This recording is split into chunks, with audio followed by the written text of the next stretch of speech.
everybody, Happy New Year. My subscribers have grown a little bit since the last time I made a video.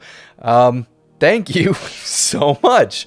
That is completely unexpected, and I really appreciate it, and I hope you enjoy what I've got coming in the new year.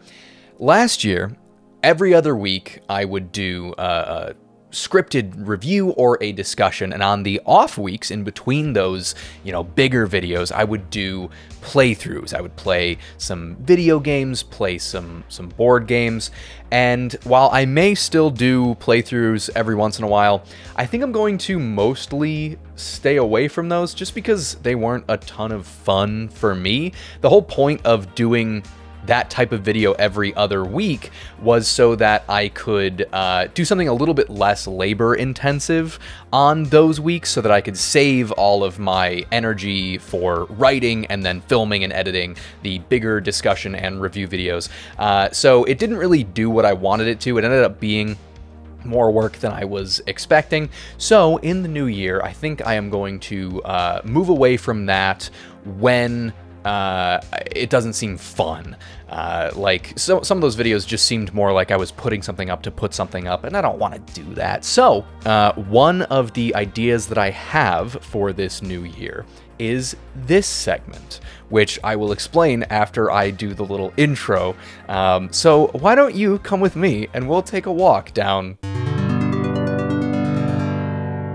Hey, look at that. There was an intro and I made a little title card. That was a lot of work, but now everything's easy because I made the title card and now it's just the segment and then I talk and it's going to be short and quick probably, hopefully, I don't know.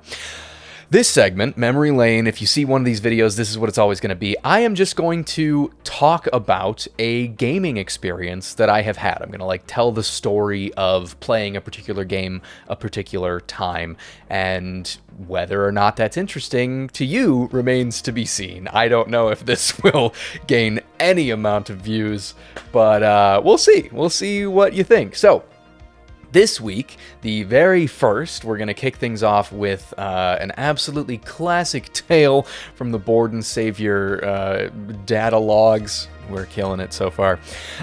We are going to talk about Star Wars Rebellion. I have played Star Wars Rebellion a ton of times, pretty much always with the same person, my friend Hussein. And we are very evenly matched. We trade victories, we trade defeats, we swap back and forth playing the Rebels or the Empire, and I love the game so much that I wanted to introduce it to another one of my friends who was kind of just getting into board gaming, but really wanted something pretty dense. And so I was like, well, I mean, it's a two-player game, it is pretty dense, so let's give Star Wars Rebellion a go. This is my friend Josh. And now, Hussein and I are very evenly matched in board games, but Josh and I are evenly matched in our brain waves. There is some terrifying similarity between the two of us where we will text the other, hey, I just started doing this new hobby, and the other person will say, I hate you because I'm doing that hobby right now for the first time. There is just some weird connection that we share that we're just the same person in different places. It's very strange.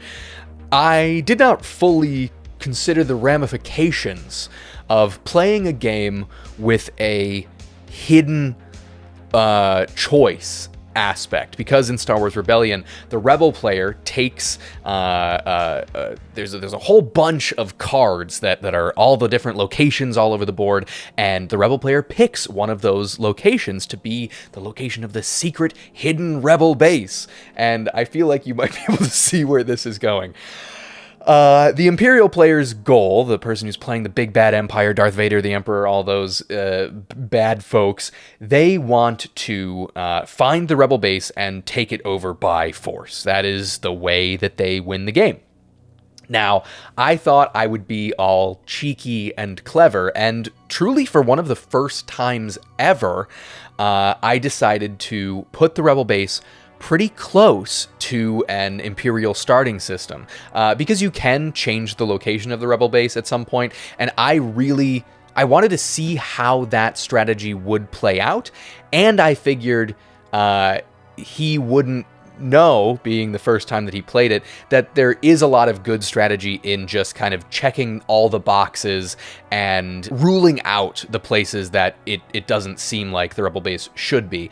I figured he would just go for like the furthest reaches of the galaxy, because that's where he thought that I would put it. He would try to win really fast, and well, he did win really fast, because I kid you not, he did not win on the first turn. On the first turn, he moved troops to the system adjacent to where I had started.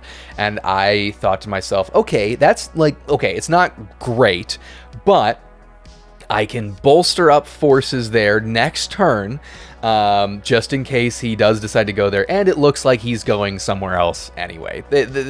He can only go one place with that group of ships, and there's like 4 options. So what are the chances that he goes to the place that I decided? And yeah, on literally the second turn of Star Wars Rebellion, he landed ground forces in the Rebel base, and for whatever reason, he was so confident that that's exactly where the Rebel base was, that it was not how you usually check planets, or how you often check planets in Star Wars Rebellion, where you just send down one single stormtrooper, and you're like, is it here? No, okay. No, he had like a whole legion of ground forces, AT-ATs, multiple stormtroopers. He like dedicated forces specifically to going there from the first round of the game, because he just had a feeling that he could read my mind, and he was completely right. It is the fastest game of Star Wars Rebellion that I have ever played. He beat me on turn 2, and within like a round and a half of combat. It did not take long for the like 3 rebel forces that were on the base to be just completely wiped out. It